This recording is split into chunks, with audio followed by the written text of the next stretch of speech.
Hello, my friend, and welcome. Take a deep breath, settle in. Let your mind grow quiet for a moment. Now imagine a vast empire of marble halls, jeweled thrones, and royal gardens under the warm Indian sky.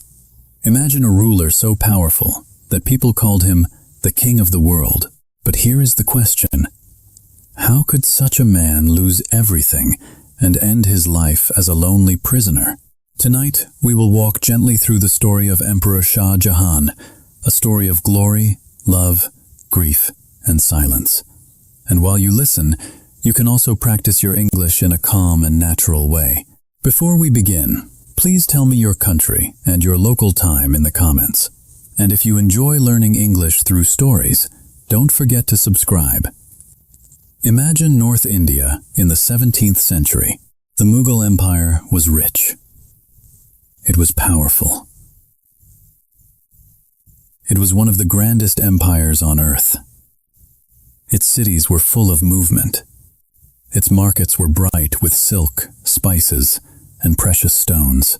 Its palaces shone with carved walls, cool fountains, and wide gardens. Everywhere, there was beauty shaped by human hands and imperial ambition. But this world was not only beautiful, it was also dangerous.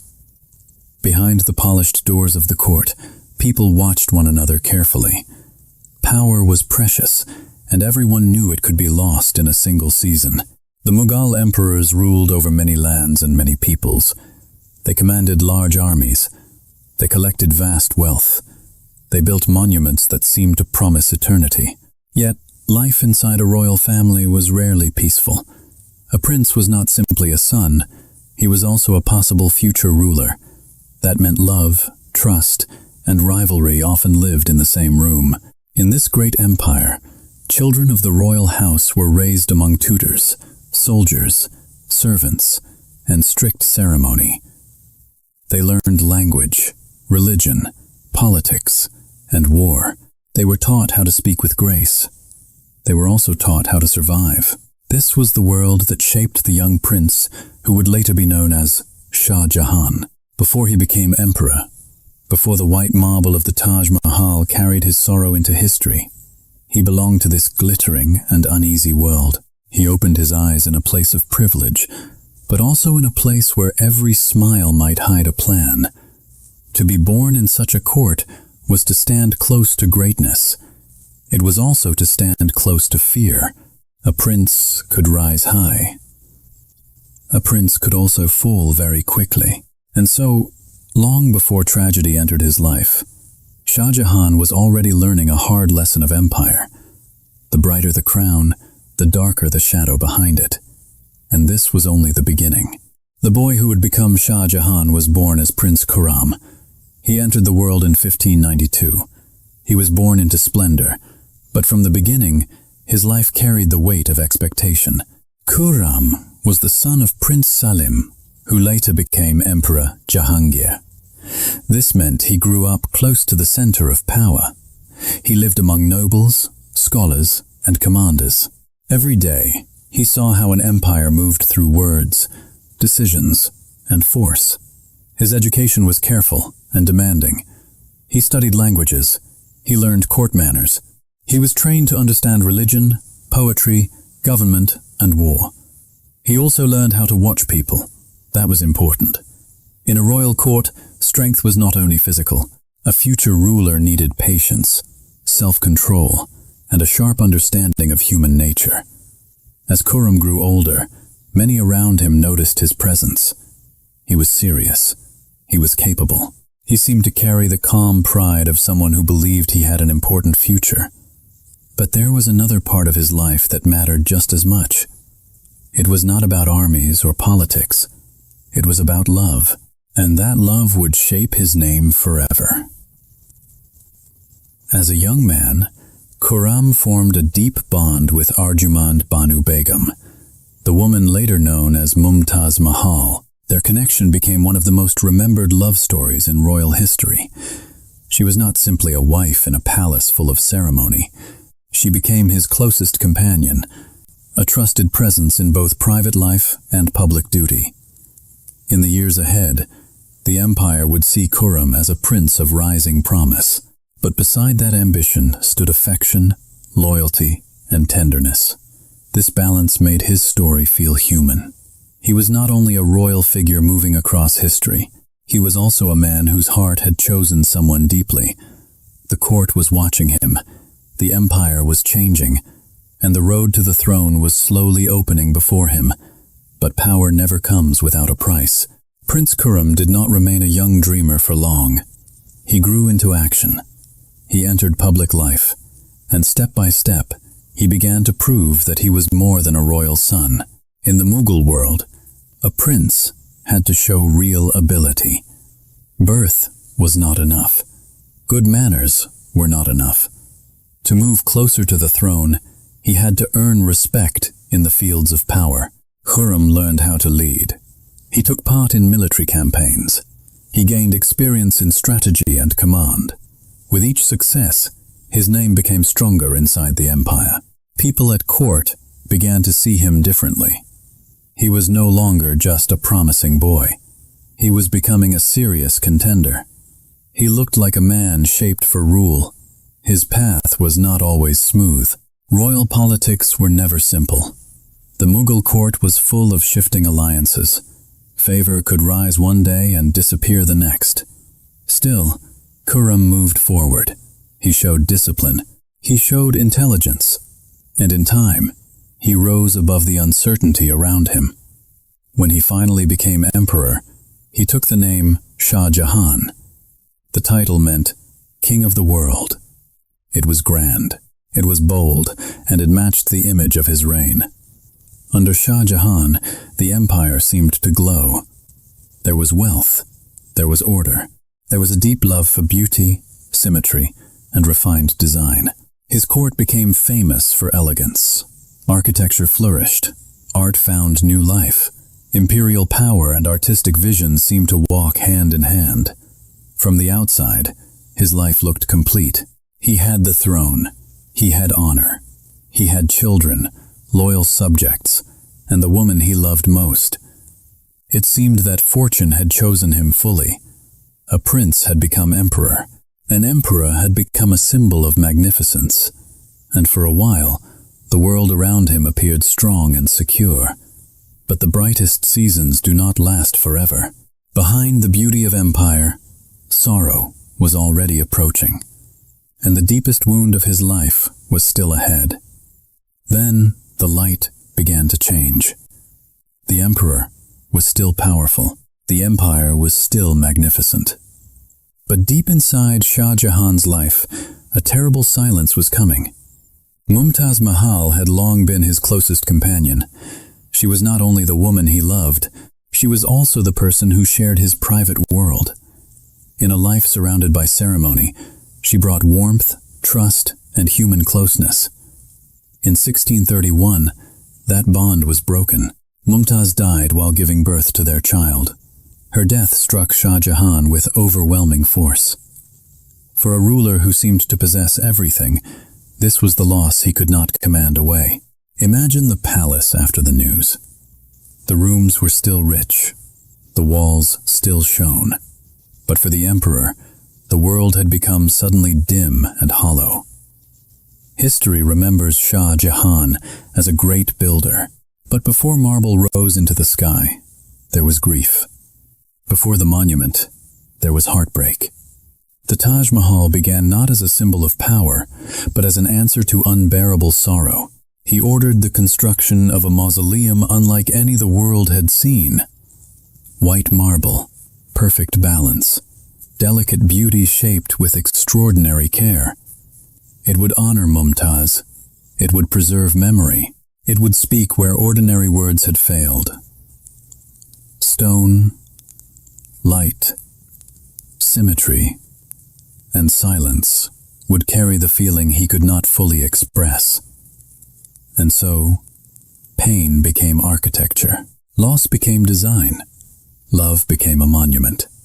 The Taj Mahal was not only built for the dead, it was also built for the broken heart of the living emperor. Yet grief changes people. It leaves marks that no crown can hide. Shah Jahan still ruled, but sorrow had entered his spirit. The man who had shaped an empire of splendor was now carrying a wound that never truly closed. The world saw beauty rise beside the Yamuna River. But inside the palace, time was moving forward. The emperor was aging, and trouble was quietly growing within his own family. What came next would wound him in a very different way. As the years passed, Shah Jahan remained a great emperor. His court was still splendid. His name was still respected. But time was slowly changing the balance of power around him. No ruler stays young forever. No empire rests forever. And in royal families, the question of succession can become dangerous very quickly. Who would rule after the emperor? That question began to grow heavier with each passing year. Shah Jahan had several sons. Each had ambition, each had supporters, and each knew that the throne of the Mughal Empire was the greatest prize in the land. At first, this tension remained under the surface. But when Shah Jahan became seriously ill in 1657, uncertainty spread through the empire. People began to wonder if the emperor was dying, and once that fear entered the court, the struggle for power could no longer be contained. His sons moved into action. They gathered armies. They formed alliances. What had once been a royal household became a battlefield of blood, pride, and suspicion. Among them, Aurangzeb proved the most determined. He was disciplined, he was clever, and he was willing to do what was necessary to seize power. The conflict was not only political, it was deeply personal. A father was losing control. Brothers were turning against brothers for the future of the empire. In the end, Aurangzeb emerged victorious. He defeated his rivals. He took the throne. And the mighty Shah Jahan, once master of one of the richest empires on earth, was removed from power.